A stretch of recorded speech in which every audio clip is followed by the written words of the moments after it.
guess Do you need uh me to do one just to be safe? I'll do that. Here you are getting the Wait a minute, I allow. can't find Zoom. There it is. I did not get the weird message this time, so it should be okay. But Yeah, it can't hurt, right? Who knows if you're going to suddenly have a power cut or something. and Mike, before you start, just like if since you're on the Wi-Fi, if you do find it getting choppy or something, you could probably turn off the video. Although if you want to try leaving it on at first, it's probably fine. But sometimes I found Yeah, so uh, far I think it's okay. Have I come across choppy at all to you what you just said came across choppy, so but far? Yeah, that otherwise was the no. first time. Yeah. Oh no. Okay. Curse. You tempted fate. What did you do? I wish Zoom had like a really obvious visual tool that would just tell you exactly how your connection is, but I don't think it does that. I guess we'll do this because I'm gonna eventually have a train to catch in an hour and a half. But yeah, I could uh, catch a train if it helps with solidarity. Just you for don't want fun. to you don't want Just to go take get a train. you don't want to take late night Marta. That's insane. I mean, I am insane, but I wouldn't get off. I just stay on the train and then take it Yeah, back to that's where worse. I was. I I just like I just take it back to where I was without getting out. okay. I've had all the on the train Marta incidents in the past. Um, Luke, I almost sat in pee yesterday. Not it ain't Japan. you'd be surprised for people pee in Japan. Really? I don't know what he's on about. Once I was walking into a mall. Mark, you were actually there. It's the mall in Maibashi, Kayakiwaki. Yeah. Remember? So I'm walking Yeah. in and I'm just walking by and I'm like, I think I was on maybe on my bicycle. Oh, I need to get out of the way of that guy who's peeing. I'm like, wait a minute, that guy's peeing right by the front door. I'm like, what's happening? He was Okay, like look. wearing a golf shirt and he looked like he was ready to like Was he do a pretty old? he was like 60 and he looked like he was ready to do a few rounds of golf. But there was a toilet Hmm. like right inside the door. So I was going Do to you say the remember reason there's odd pee in Japan is just because the population's so elderly. So you can't really judge that Yeah. too much. Do you remember Underground Atlanta, Matt? oh yeah, that It smells was like pee. I and they moved the masquerade there. I was going to see Jesus and Mary Chain, and I was walking there with my friend Veronica, and she lives downtown because that's a thing now. You can live downtown, and we're walking, and a man is walking like perpendicular to us in front of us, like about 20 feet in front of us, walking across, peeing the whole time he's walking without making any eye contact. The whole Okay. time he's peeing. That's the perfect prelude for Singing in the Rain, I guess. So Luke, that's We number were 97. Singing in a different kind of rain. Surviving in the piss. Okay, yeah, 97 by the way. Yeah, and I already calculated it. Okay. This one's easy because it's just the next one. Previous. Number 97. It's the talkie that's a singy. It's Singing in the Rain. Kind of a dancey too. I feel like what's the Singy, bigger thing? dancy, triple what's- thready. What's more important with this movie, the singy or the dancey, or do they like coexist like equally? I One of think them's in the the comedy title. is the most important thing in this movie. Okay. Well, it's vaudeville. It's all of it. You get it all Yeah. with this movie. Quick And you get introdu- satire. quick introductions. This is a Matt. This is a Luke. This is a Mark. It's Films and Filth, the Citizen Kane of podcasting, where we look at films, we look at filth, we decide what's filmy, what's filthy, what's singy, what's dancey. Joining us, coming back, it's from the Mission Log, the Orville podcast. Hi, Mike Richards. Hey Matt, how are you, sir? Pretty groovy. You said this is my first time watching this movie, by the way. Am I alone on that? I bet Luke. It's No, I just finished watching this for the first time in my life 20 minutes ago. okay. It Mark? was my first time, although I thought I had seen it before. But watching it, I was like, oh no, I have not seen this. That's why we do this podcast, because none of us thought about watching this. But Mike, you said you have. You've watched it. You've lived with this movie. This is one of my dad's favorites, one of my parents' favorites, I would say. So I probably saw this movie, maybe every other year throughout my childhood. And then I watched it about 6 months ago because it was on the airplane for free. And I watched it then, and then I watched it again tonight. So I just adore so much about this film. And it's there's some pacing issues, and I think there are parts where it drags a little bit, but the physical comedy and just the that 25 year, which was the look back from when the film was made to the 1927 jazz singer era of Hollywood was just, I think it's just so much fun. Yeah, it is interesting. This is a little tangent, but it seems like most of early Hollywood's benchmarks are at least slightly problematic. Jazz singer, birth of a nation. I've seen them all. I'm a film dork, but yeah, it's kind of like interesting. Like, I mean, I get it from the vaudeville thing, and that doesn't factor into this movie too much. This one has some They other. do bring up the jazz singer, but that's the extent of it. Yeah, most of the issues here are more like behind the scenes, which we'll get into a little later. But I mean, I personally loved it. I found it totally obsession worthy. I probably will watch this again regularly, even. I really liked it. I was surprised. The humor held up. Like, I was genuinely laughed out loud at this film a couple of times, and often when you go back too far with a comedy, that's not the case. I think it gets. Sorry, I think it was the physical comedy. The physical comedy held up really, really well. The Donald O'Connor stuff and just the chemistry between Gene Kelly and Donald O'Connor, even though they're, I mean, gosh, they were 12, 13 years apart in age. I certainly bought that they were, besties going back to their early childhood. They had just a great onstage chemistry together. It really, even there's some lines and stuff which got a chuckle out. I mean, it wasn't only the physical comedy. There are a couple of good one-liners in that too. It to me really captured the dynamic of working with people, like all of the chemistry kind of reminded me of when you're in a workplace and you're dealing with things like the boss is kind of checked out a little bit and everybody's kind of hopeful and then kind of screw ups, and that all the lying about flashbacks at the beginning was just I love like good like ensemble chemistry where it feels like nobody is needlessly cruel except for the one dumbest character, which works in its own way. So I made a slight mistake. This is again not besmirching the film at all, but I actually went in and did a bunch of like behind the scenes research before watching it.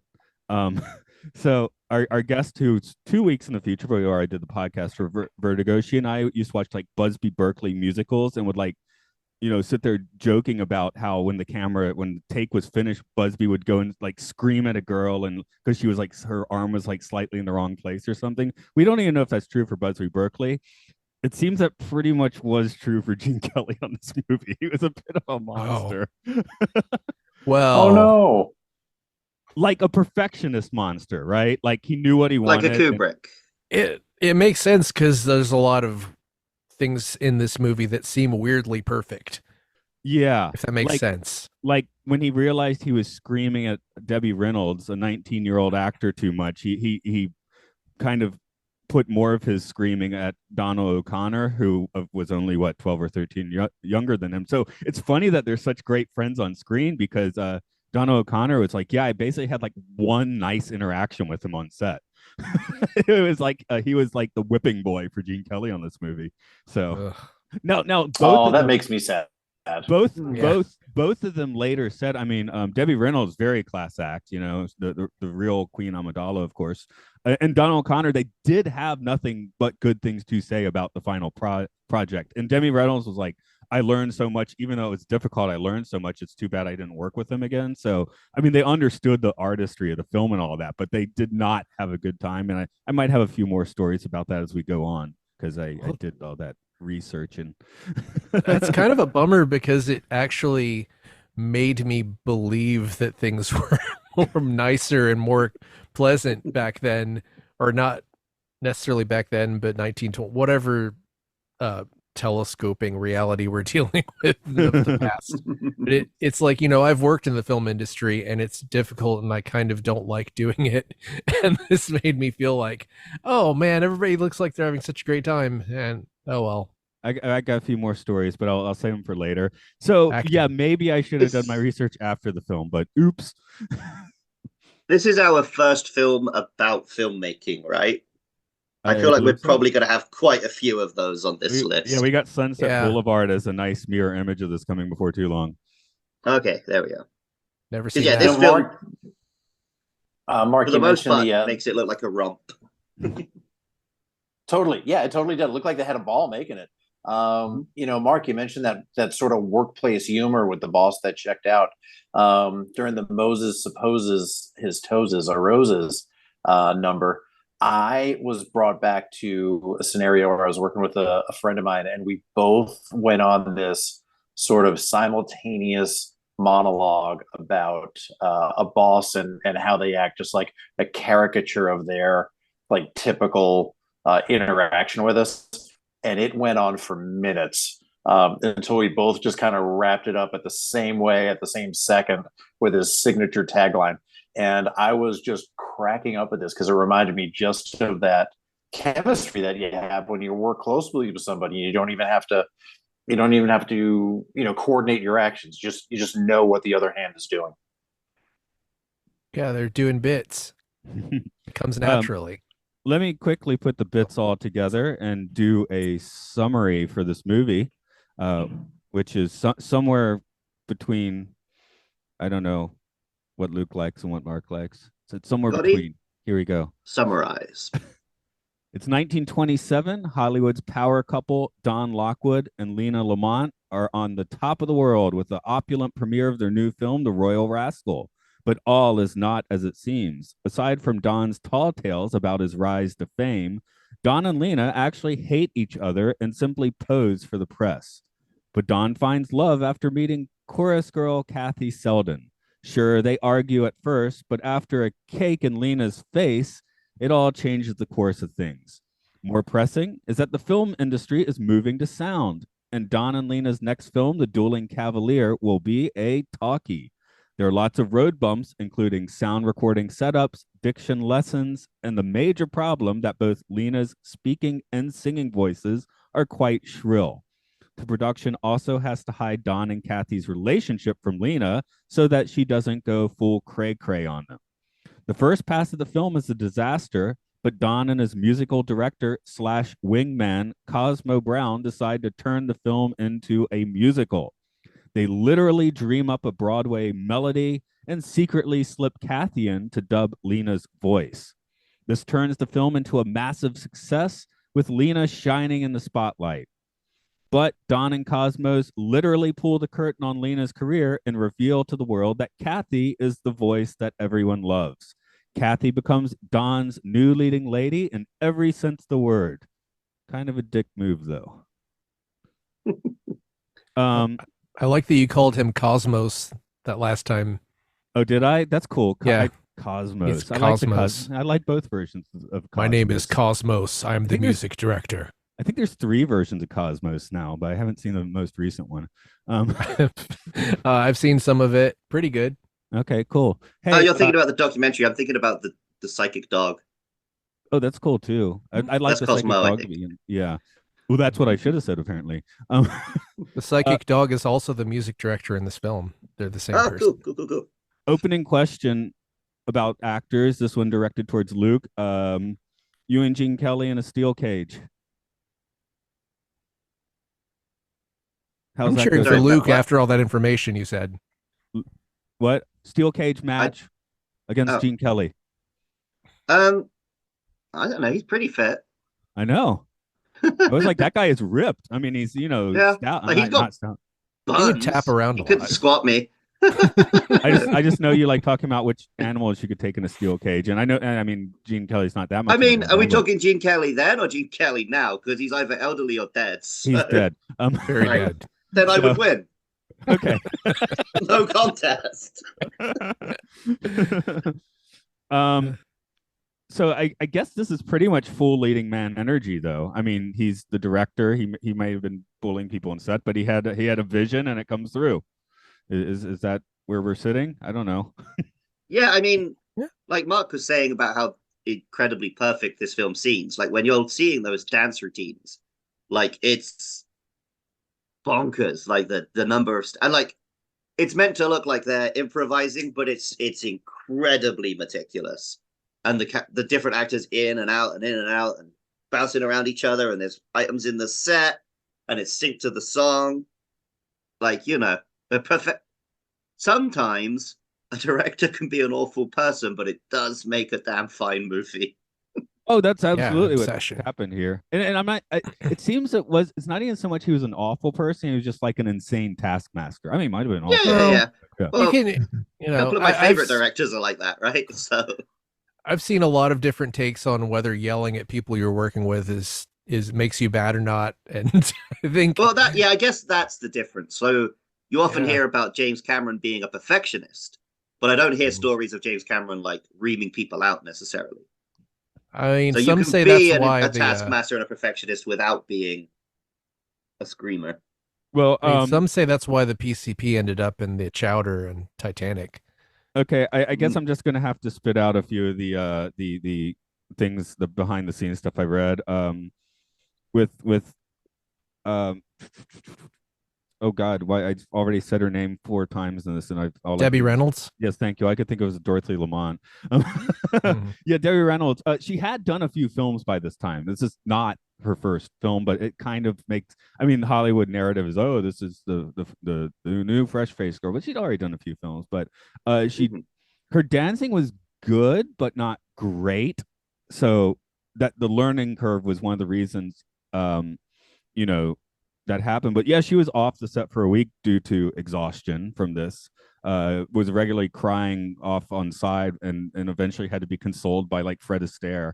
Um, so hey, if you're trying to dance and and Fred Astaire is like, it's fine, I guess that's a nice pick me up, but needed that. Donald O'Connor, he Good Morning is I guess again, he turned out to be kind of the punching bag scapegoat once Gene Kelly was like, I can't keep screaming at a girl. Apparently, Good Morning, they filmed it, and he was like a 87 pack a day smoker, as I guess most men were in the early 50s.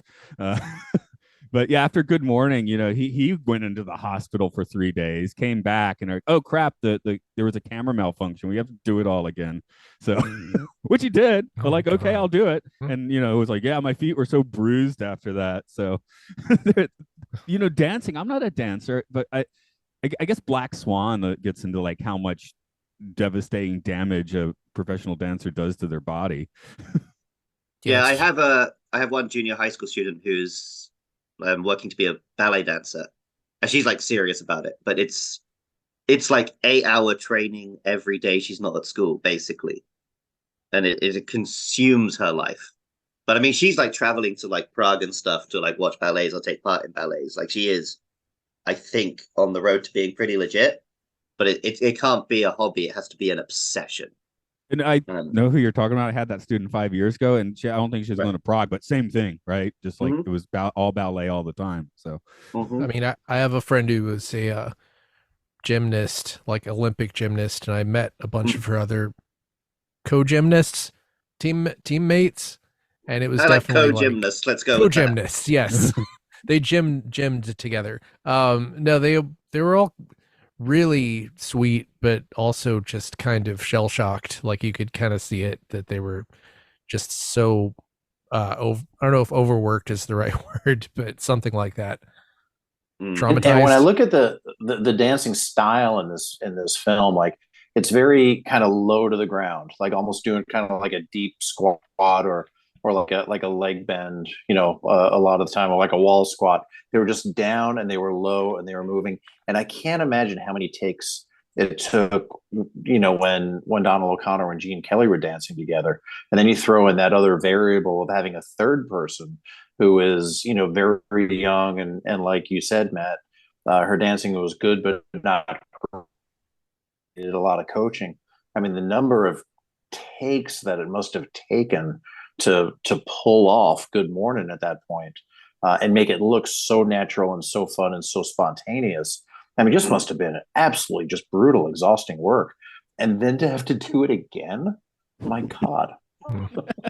yeah, that's why she does not appear in the Broadway Melody in part, because she was not that level of a dancer. Also, I think by that time that actually was done later. That was like the last segment made, and she had already moved on to her next job as well. So between those two, it's like, let's get was it Sid? I don't know how to say her last name, but yeah, there's a Sid Charisse, yes, thank interesting you. factoid.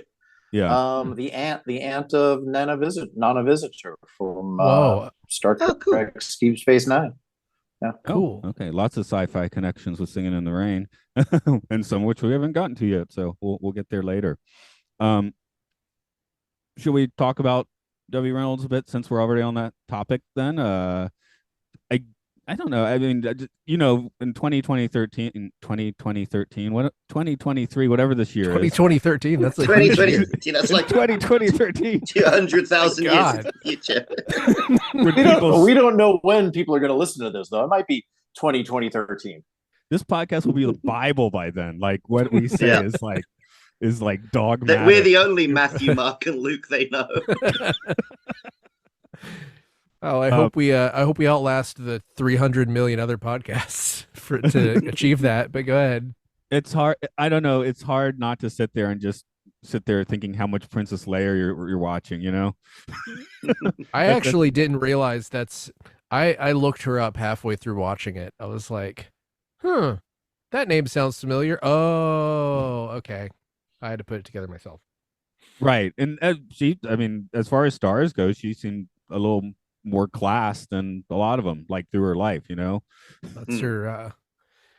Yeah, that was definitely her character here, or it's like her character here is the classy one, basically.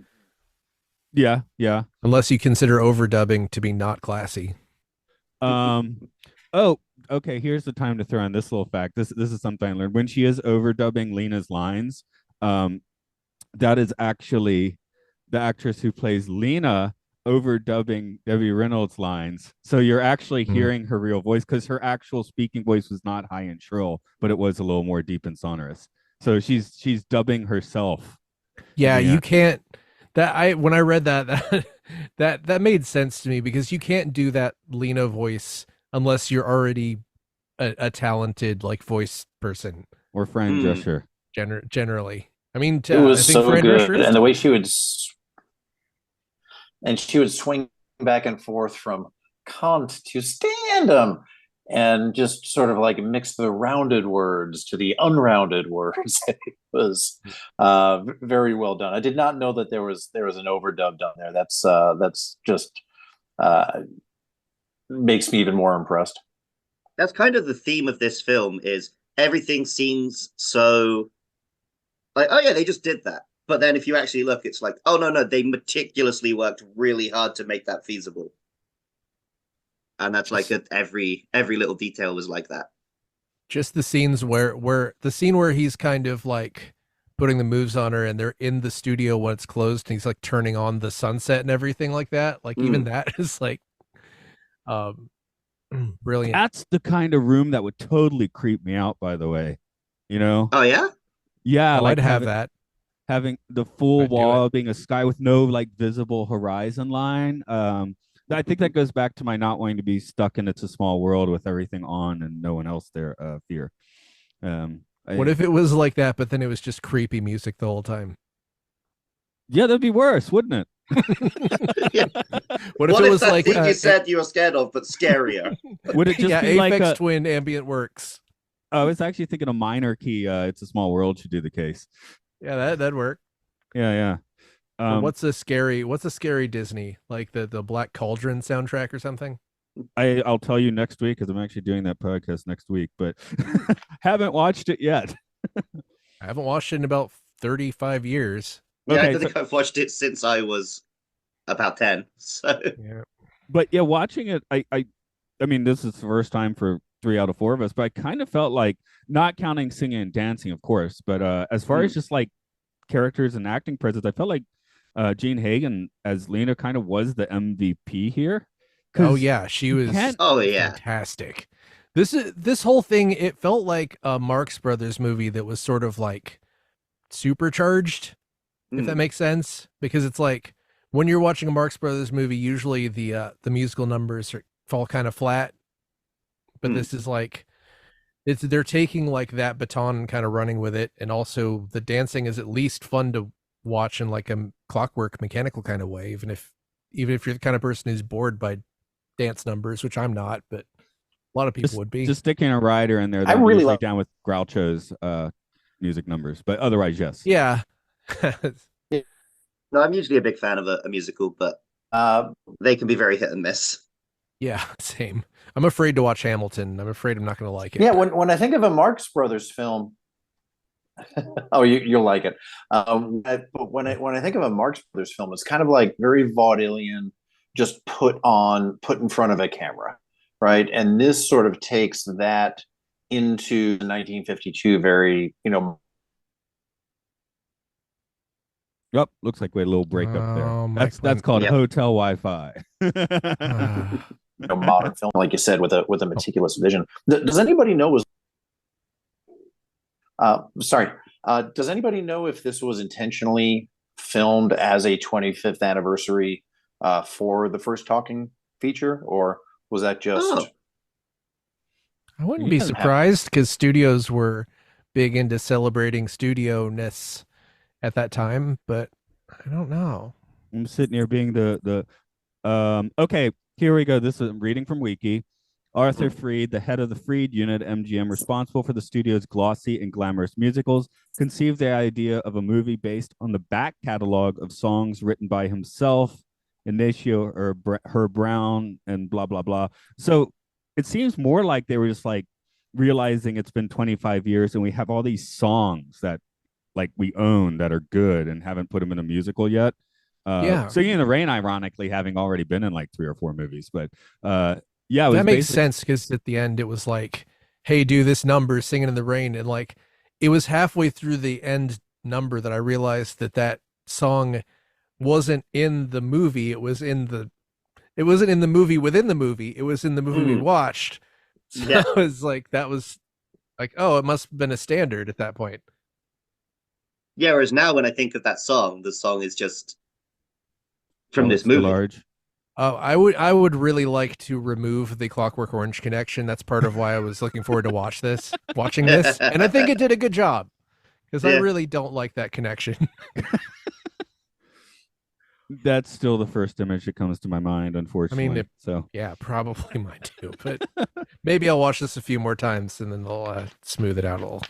When the movie started, I was surprised how fast they were doing the song. Like I actually thought because I watched this one in the proper playback speed and everything, and at first I was like, oh crap, is it set to faster? I was like, no, they're just really, really rocking through that first version there. Okay.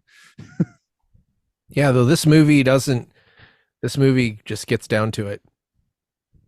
I mean, if there's any like most of the pacing issues would be like within the dance numbers themselves, but I can imagine someone who doesn't like watching a song and dance routine would find them extremely tedious.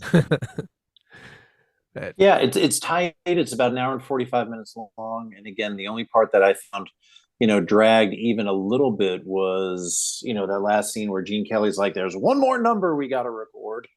And it was like 10 songs that all kind of came back to Gotta Dance, which was fun. I really think they stuck the landing at the end. But about after the 4th costume change, I was like, this is extensive. Yeah, it was very long for something that had nothing to do with the plot of the film and was I didn't mind it. It was cool. There was a lot of cool like sets and everything, but I was definitely sort of like, well, this is the thing. This is I was pretty down with that, one, because it's kind of trippy, and two, getting back to that Buzzley Berkeley, I usually would not watch Buzzley Berkeley movies. I'd put on the Buzzley Berkeley disc, which is only the big giant dance numbers one after another. Yeah, that's sort of how I remembered. What I thought this movie was just sort of a straight down the middle, like musical. And when the screwball comedy started, I was like, oh no, I've definitely not seen this before. Yeah. Because it is more of a comedy with musical numbers in it than a musical with comedy bits in it. When it came out, the very opening, I thought was playing it like fairly dry, with just the scenes with about all that water. I was like, oh god, I'm gonna have to learn all these people, and then they're just the famous people showing up and being introduced, and I was like, oh, this is going to be the first film we watch on this podcast where it's like, no, this has aged too much for me to enjoy it. But actually, once they started throwing in the gags, I was like, oh no, this is genuinely quite funny, and that's what kept me watching, really. Yeah, I guess screwball comedy generally has like aged the best. Oh It's yeah, like like, I could watch a Chaplin or a Keaton like slapstick comedy anytime. yeah, it's like we Yeah, still celebrate that. Nobody's supplanted that with a better thing. Like you could argue that musicals have kept evolving, but screwball comedy was perfected like no, 1923 or something. I've actually been hardcore in Keaton movies because I'm doing the Twilight Zone with him next week, and I'm also listening to a podcast where they're doing the Keaton movies at the moment. So I've been watching all of the '20s ones. I'm just finished Go West. I think I have 4 more to go. Um, Mm. but I put on a clip for the kids at snack time just out of curiosity. I put on the Sherlock Jr. sequence where he astral projects himself into the movie, and at first they were like, "What are you doing? This is old crap," but they were like laughing their heads off within a minute or two. So that still stuck the landing. Yeah, I'm always pleasantly surprised how much kids still love Tom and Jerry. So Yeah. Although Yes, and I joke with my wife and son all the time. They love slapstick, absolutely love it. My wife could watch 2 straight hours of somebody slipping on a banana peel. I love that. That was the exact reference that Donald O'Connor used in Make 'Em Laugh. He was like, do Shakespeare if you want, get a banana peel. That's going to be the crowd pleaser. I mean, Shakespeare would have gotten a banana peel. I mean, so a lot of Yeah. that stuff was supposed to be funny. Yeah, I think Shakespeare is widely misunderstood, just like I misunderstood this movie until I watched it. mm. Yeah. Again, I just have a blind spot for musicals. Like basically in the past it was like when girlfriends would make me watch one, right? So I've seen Sound of Music in Oklahoma and stuff, but none of them showed me this, and that was their mistake, wasn't Huh. it? Well, the thing is, Sound of Music to me was like a huge comfort watch when I was a kid before I knew what Nazis were. It was like a really I feel like Better those time. yeah, I feel like those yeah, it's a Max von Sydow ripping up some flag. Who cares? Um hey, they're running for some reason. I don't know. Oh, They running, probably running. just want to run. Sorry, Um you just set me up for that. I have to throw us in. I did a tour of Austria when I was a teenager, and they were showing us all the shooting shots from The Sound of Music. And when they're running across the border of Switzerland at the end, that's the German border. oh no, they're running back into Germany. Yes, Stop. No, you're doing where they shot it, well, they're running into Germany. we'll scream at them more in a few whatever years, I guess. Sorry, Mark, I'm doing a tour of the shooting scenes. Could have ended much worse, so I'm happy with that. Sorry, Mark, I I don't derailed think your there were thought. But shootings. I had to throw that in. No, but that and Fiddler on the Roof again. I was like, why is the village on fire at the end? I don't know. It's really sad, but I don't know what. I don't know what's happening or why. But both of those movies are just huge, like comfort food watches when I was a kid. So We were we were moving through the actors. We do need to shout out Donald O'Connor before we finish doing that. So is he cinema's perfect wingman or something? Is that God, his he's amazing in this. He's like if He this does movie seem were like the perfect pal, yeah. yeah, if this Yeah. movie were made like 20, 30 years later, I just wanted to add a scene in where Don and Kathy are having their honeymoon night, right? And then Donald O'Connor just kind of pops up from back behind the bed. Hey guys, you getting on all right now? That's what I wanted. But yeah. Speaking about making this movie later, though, have any of you seen Babylon with Brad Pitt and Margot Robbie?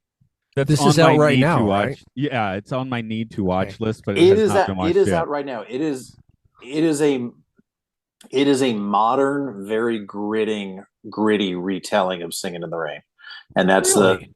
that's my one line synopsis for it. What did you think? What was it about? It was a gritty retelling of Singin' in the Rain. And I usually get, so it's a musical. And I'm like, no, it is not a musical. It is a very gritty retelling of Brad Pitt and Margot Robbie, silent movie film stars, trying to make the move to talkies. It is this story told through a kind of very modern, very hardcore look at, and I imagine with some liberties taken of just how hedonistic Hollywood was in the 20s. But I found it to be fascinating. The movie was not generally considered a success. I think it was a money loser for the studio. I thought it was brilliant. No, that's one of those movies where the It's bad reviews kind of make me more interested to watch it because they're like, it's so weird and off-putting. I'm like, gee, I think I want to see that. Here's a possibly a parallel. Same director who did La La Land Yeah. and Whiplash, which actually Whiplash is a film I am afraid to watch because You're gonna have to. It's on the list. yeah, I was afraid to watch it because of my history with music instruction, how it made me not want to take music lessons anymore. Well, our mutual friend Scott told me to watch it, so his family watched it, and he just out of nowhere was like, "You need to watch Sessions," because that's the Japanese title, and he didn't know what. I had to do research to figure out what it was actually called. I kind of like that title better. Yeah, that kind of makes sense. Yeah, But I mean, I just want to see it because it's got J.K. Simmons, and I think incredible. I love J.K. Simmons. If I can watch him as a Nazi in prison, then I can watch him as a yelling drum instructor. So what is y'all's favorite tune and or production piece? I guess those could be different things if you want. I think it is Moses and his Toes. I almost said that too. Yeah. The dance is just phenomenal, and then I genuinely laughed at the end when they just sing. Hey! Yeah, that was like the most postmodern thing in the film. So it's like, that was like 2023 humor. Yeah, that and Make 'Em Laugh were the only songs written for the movie, and Make 'Em Laugh is basically a ripoff of a Irving Berlin song from about 3 years previous, which he was like, he was on set and they were like kind of like get him away from those papers so he doesn't see that we're ripping off his song. Oh God. That's really interesting because I found that to be sort of the high point of Donald O'Connor, who I just was thrilled at everything he did in this film. I mean, he just facial expressions, those bright blue eyes, the way he was feigning boyish enthusiasm while he was being abused by the co-director. Well, yeah. Now that I look at it from though he was being aspect. abused, Make 'Em Laugh was added pretty late in the game because Gene Kelly was like, this guy needs a solo number. So was Make 'Em Laugh in Who Framed Roger Rabbit, or am I thinking of something that was similar to it? You might be thinking of the Irving Berlin song. I don't know. Because I'm looking at the. I do Wikipedia feel like I heard it somewhere else, so you might be right. Yeah, because there's definitely a song where Eddie Valiant does a song about laughing or something. Oh, that one's all peppy though, right? But I mean, isn't Make 'Em Laugh peppy? Is that not peppy enough? I feel like it was peppier in Roger Rabbit. You might be right. You might be right. Here, I'm the guy in the chair with the wiki, so I'll see if I can find that for you. That meant someone else. Oh, okay, yeah. So I was killing weasels with be laughter. He kills all the weasels by making them laugh to death, and then their ghosts come out of them because Roger Rabbit is a nightmarish hellscape. There is a lot. It doesn't mention that some recent uses plotline of Singing in the Rain is used in the feature film Downton Abbey, A New Era. They mention Babylon here. They mention La La Land. Yeah, but I don't see the Orville here, which obviously mentions it. So they're not listing every pop culture reference, obviously. You could never mention every pop culture reference of one of the most famous films of all time. It's a pretty long list. It goes all the way up to Babylon. So that reminds me, on the Transformers wiki, the page for pop culture references has a little bit at the top that's like, this list used to be comprehensive. Then the Michael Bay films came out. Now we cannot be comprehensive. Yeah, I don't feel like it's impossible to be comprehensive for Singing in the Rain. I mean, it's just one movie. It's not like a series of several comic books, animated shows, and movies, right? Yeah, but it's. Would you reference every time someone sings that song as a reference to this film? Okay, good point. And it came in before. Yeah, like I said, I'll see if I can find how many times. This movie was only mildly successful when it came out. The big deal was Gene Kelly's previous film, An American in Paris, also directed by him and Stanley Donen, right? So I assume that means Stanley was directing all the acting bits, and Gene Kelly was that on point for anything involving insane, intricate stuff. I mean, I'm sure choreographer is a very important position in this profession. Yeah.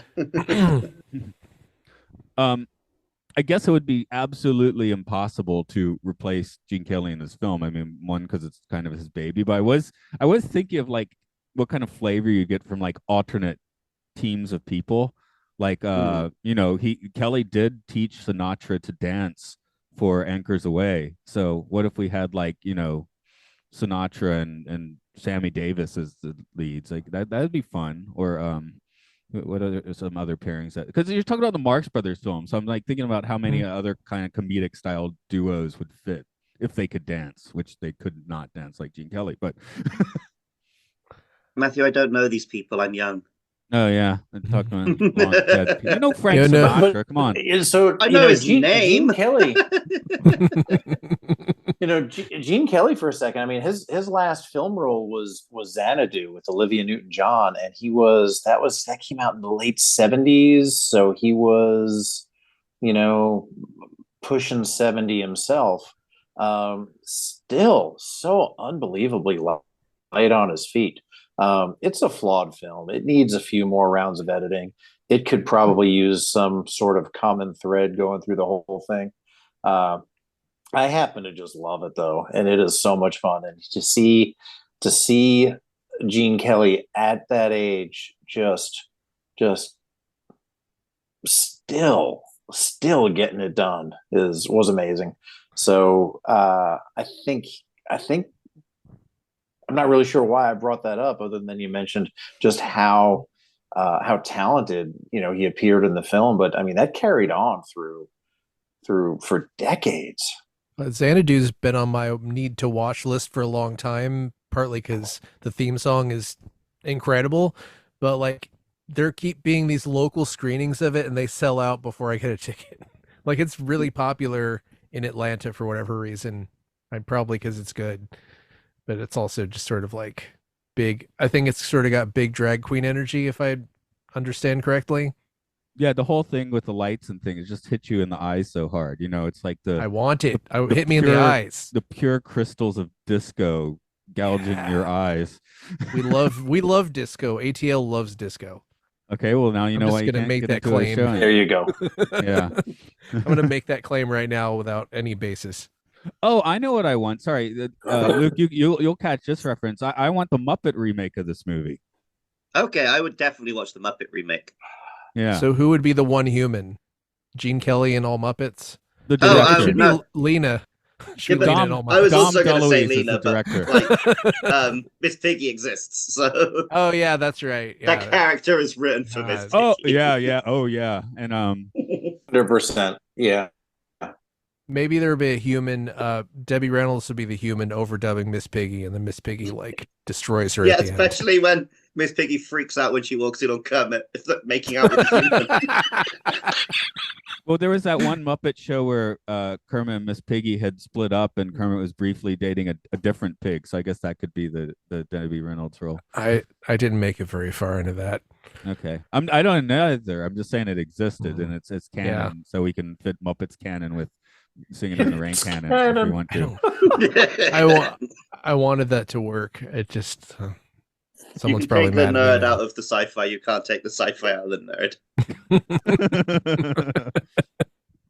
I just watched Muppets Haunted Mansion right when I found out Yeah. it existed, because I didn't know that, and that was fantastic. That was fun. Yeah, I Yeah. love that.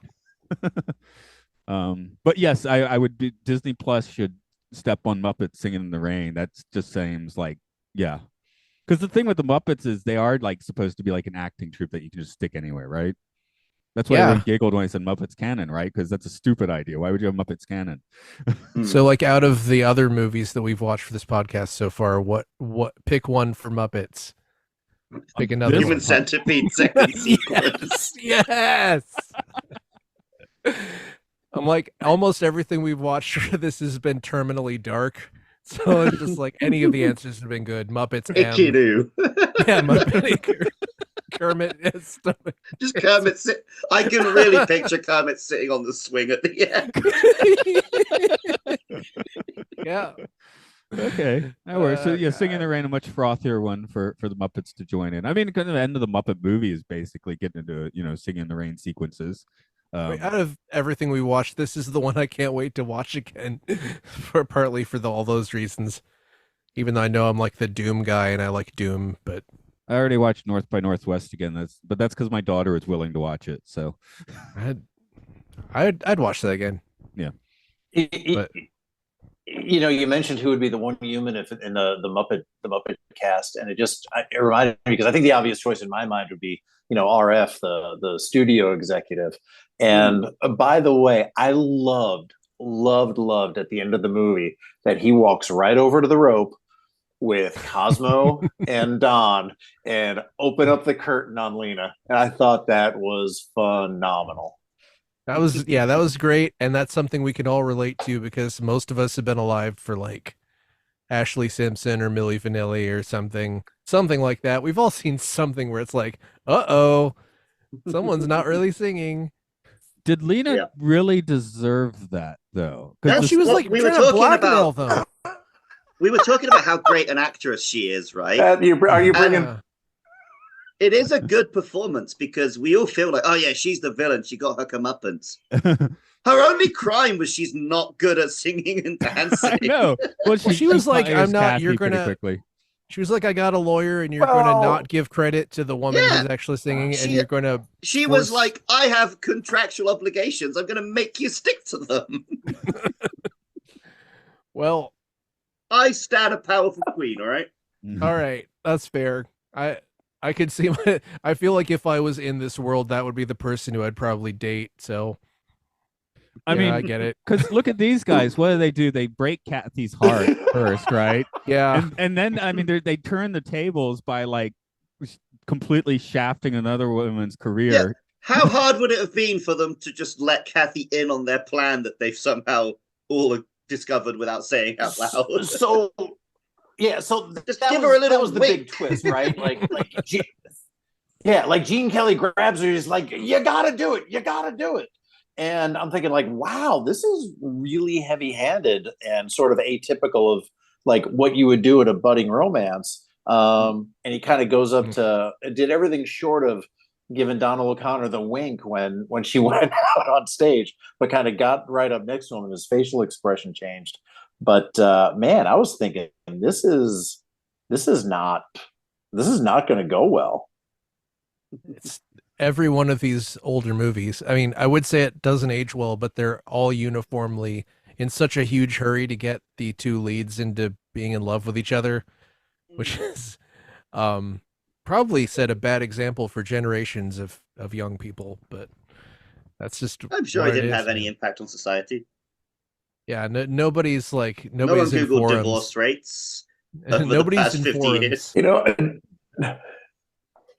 A couple of Lena lines that I really liked was I gave an exclusive story to every newspaper in town. I liked I liked that. Yeah. What did she say? Oh God, I wrote this down. I make more money than Calvin Coolidge put together. That is fucking brilliant. I can't believe I could And all my efforts ain't been in vain for nothing. I liked all that. What's the real life version of that ending bit though? Is it the Milli Vanilli press conference maybe where they had to sing for real? Oh, Matt, it's a shame you're not a gamer because E3 used to have one of these every year. Yeah, Okay. what a pre-rendered footage. Yeah, or just like Something. um, Dog in game. Miyamoto coming out on stage to show off Breath of the Wild, not Breath of the Wild, Skyward Sword for the first time, and just the remote's not syncing. So it's like, Oh, you God. just have to believe me. It has one-to-one sword controls. It's not working right now. Or the ultimate where it's a Diablo Immortal and they're like, you guys don't have phones? I was just You ever wondered what the bottom of an avatar's foot looks like? Boom, there it is. What was the Peter Molyneux one where it was like, you can have this boy will follow Milo will follow you and do things, and that like never even came out.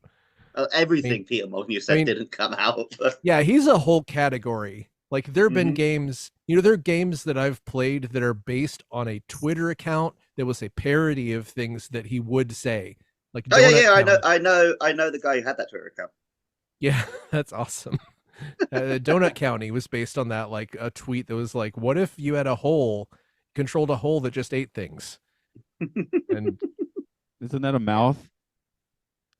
well, it eats a lot of things. You have to play it to understand. I do recommend you should play it, Matt. You'd enjoy it. Okay. What is the real life unintentional celebrity embarrassment moment? Is it the Fabio Goose incident? Do y'all know that one? I know that one's pretty glorious. Yeah, yeah. This is somewhat intentional though. That's the problem. Yeah, it's like I can't think of a deliberate like someone. Oh, okay. Kanye interrupting Taylor. Yes, that's perfect. I was gonna say Jason Sudeikis having divorce papers served to Olivia Wilde while she was promoting her new movie, but the Kanye one is like Kanye one wasn't just a classic, but it was also just a early red flag of his behavior that most of us completely ignored and laughed about. 4/10 of things to come. Yes. Yo, Lena, I'm gonna let you finish, but Carrie is the greatest of all time. Of all time. By the way, I'll be a Nazi in 10 years. Yeah. So, but he did. Again, please don't isolate that time when we didn't know about Nazis. He did that to himself, right? So, and he's gonna keep doing it to himself. Right. People will still buy his shoes. Taylor is fine. She keeps the side of her street clean.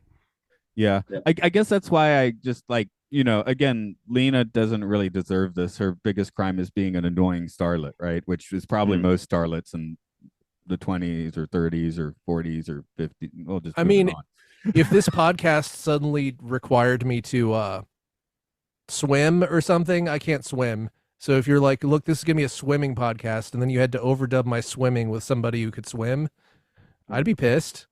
When we unveiled the ruse?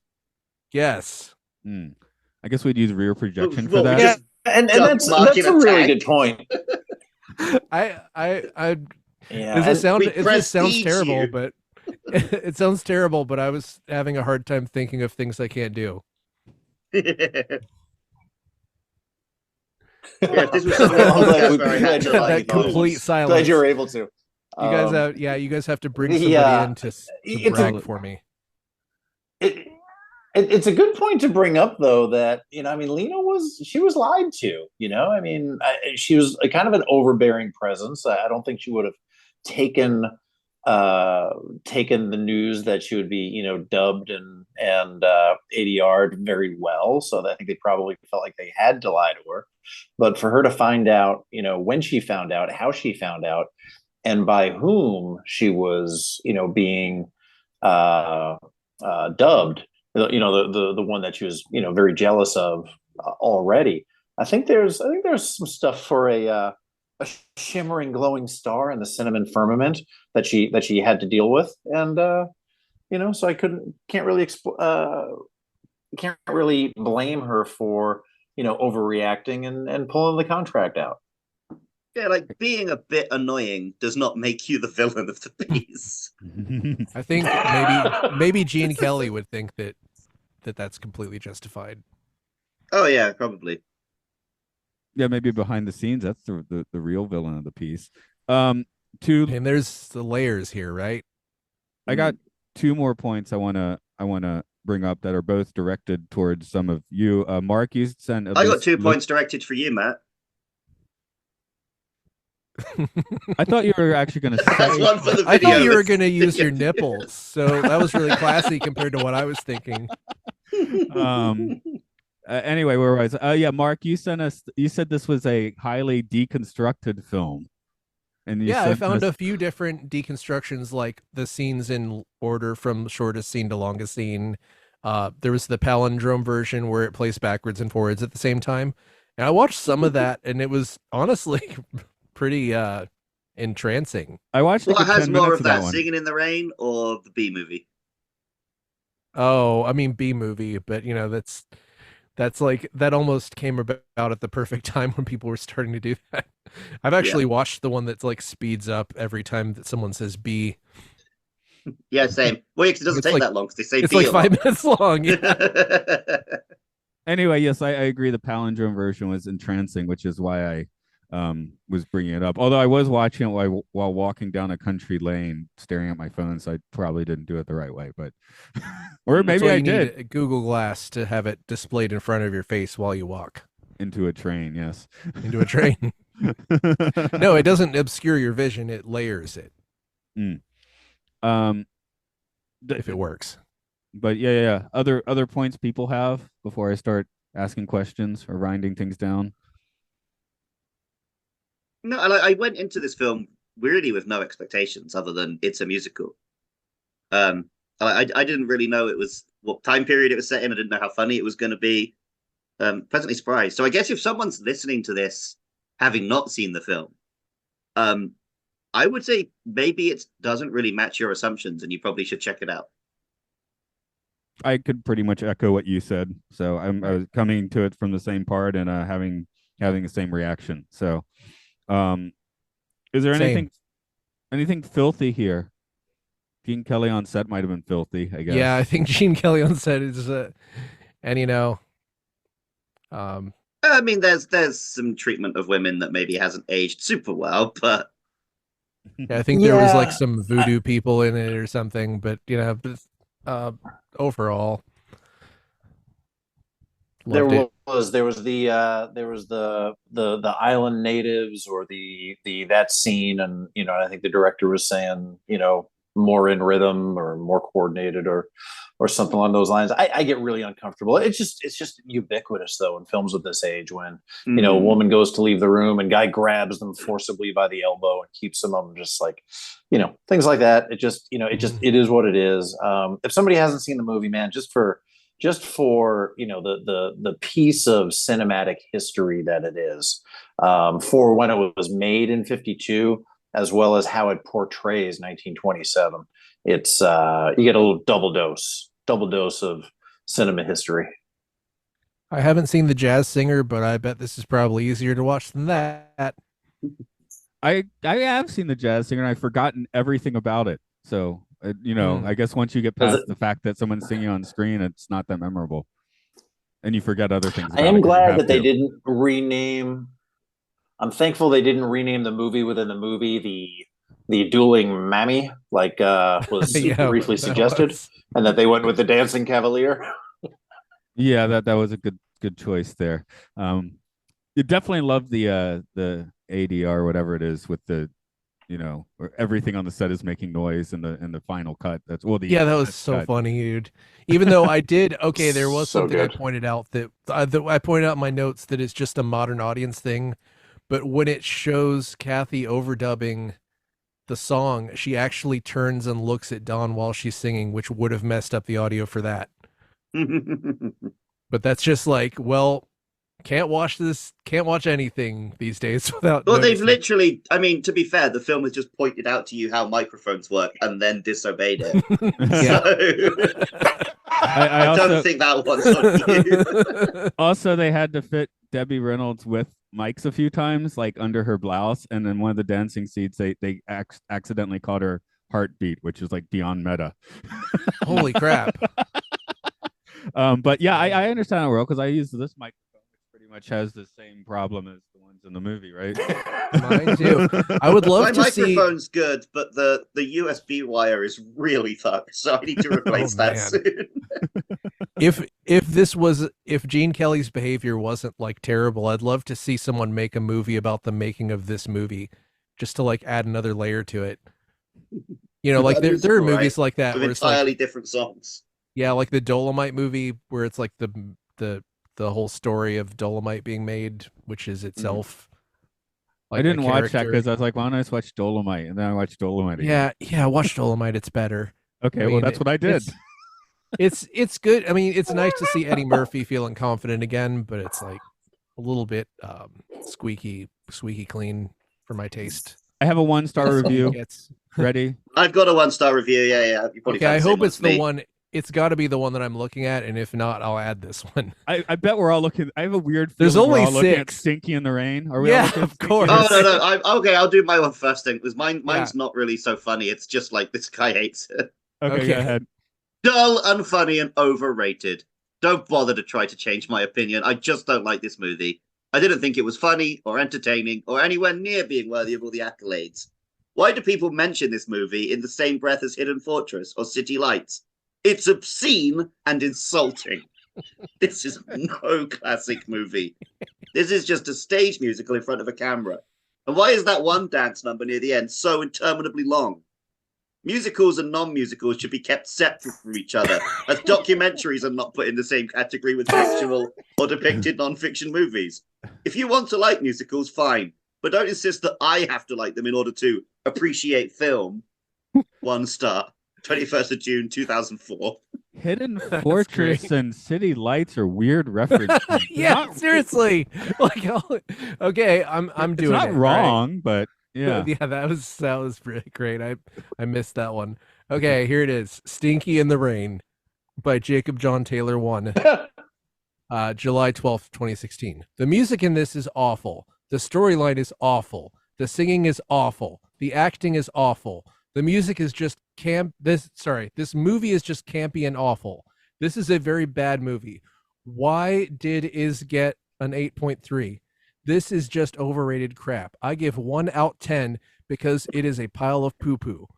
Some do a play we're singing, and the lead part is woman I cannot sing. So they get her lip sync to another woman who cannot sing. She sings a little better, but not much. There is a scene where a woman is wearing a dress that looked like toilet paper. That proves this is a crappy movie. Do not see this movie.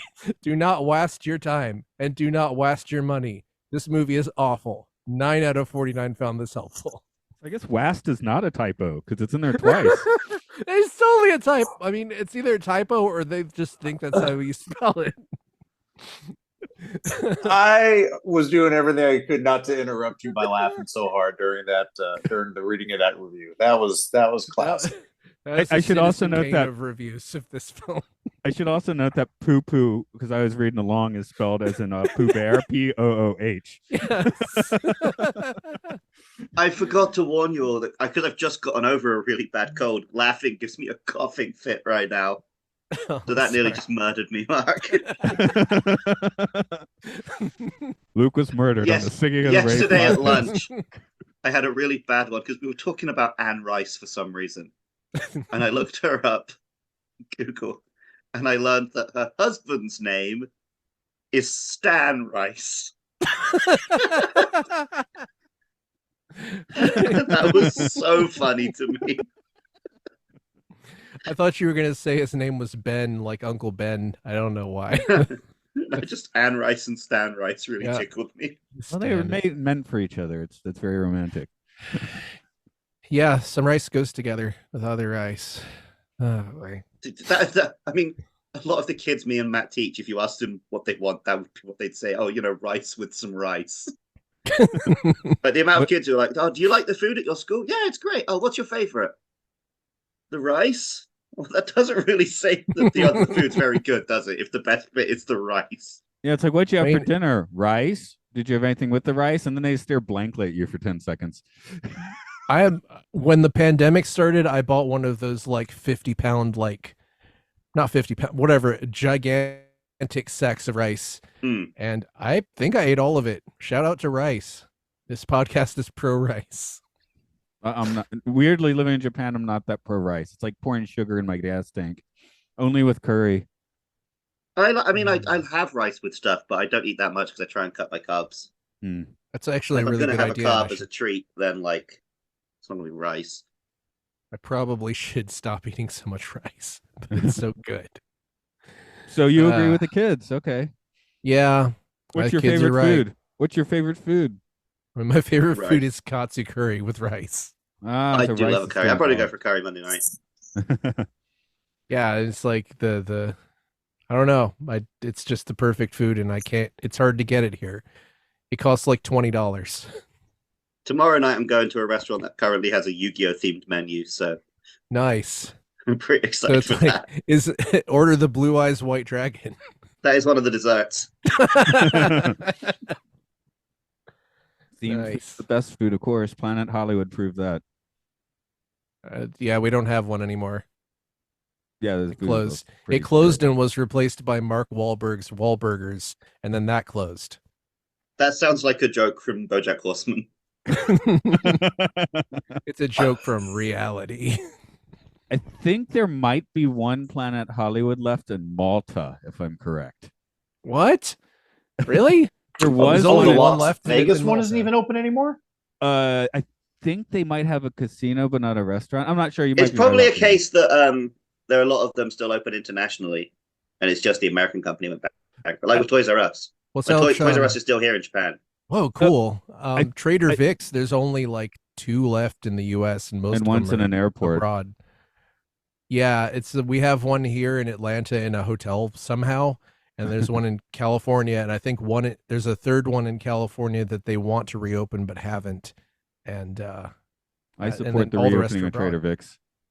Like honestly, Matt, if next time I go to Japan, I might just be like, "Can we go to the Trader Vic's in Tokyo?" Yeah, sure. That sounds like a good idea. Yeah. Final thoughts on Singing in the Rain. If you got to say, oh yeah, just one more weird production thing before we finish up. The main Singing in the Rain sequence was filmed not on a set but on the black lot where they just put a bunch of black tarps over everything, did the lighting, but it looks like a set, so it's kind of weird. And they had to do it the first time. They failed because they tried to do it in the afternoon. Everyone in LA was watering their lawns and they didn't have enough water pressure, so they had to do it the next morning. That's Like great. Like we have to do it earlier. So okay, that's my last thought. Any other last thoughts on Singing in the Rain?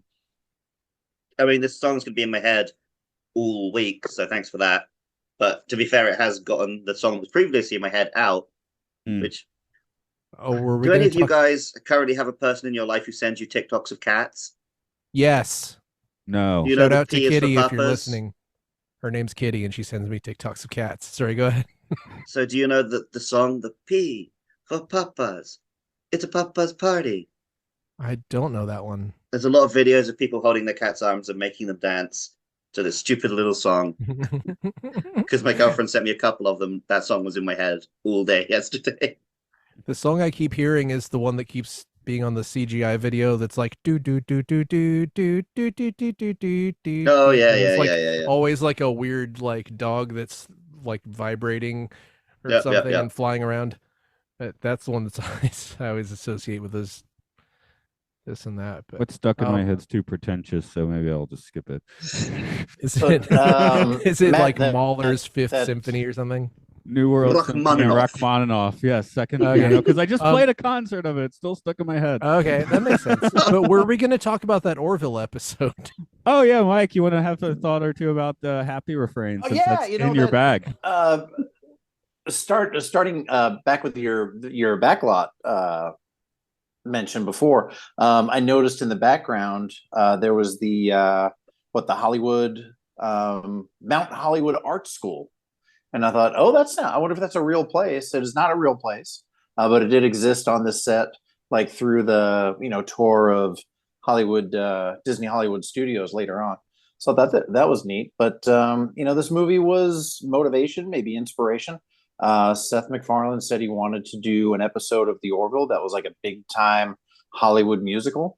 Was centered around a budding romance between Isaac, the Kalon artificial life form, and Dr. Claire Finn, the chief medical officer on the Orville. And it was, get the girl, lose the girl, get the girl back kind of situation, all ending in a grand gesture where romance is secured and they get back together in a very over-the-top scene of a torrential downpour on the bridge of the ship as Isaac Another professes pretty his rude love to move at Claire. the end. Yeah, it's like do it. Another And- pretty rude move.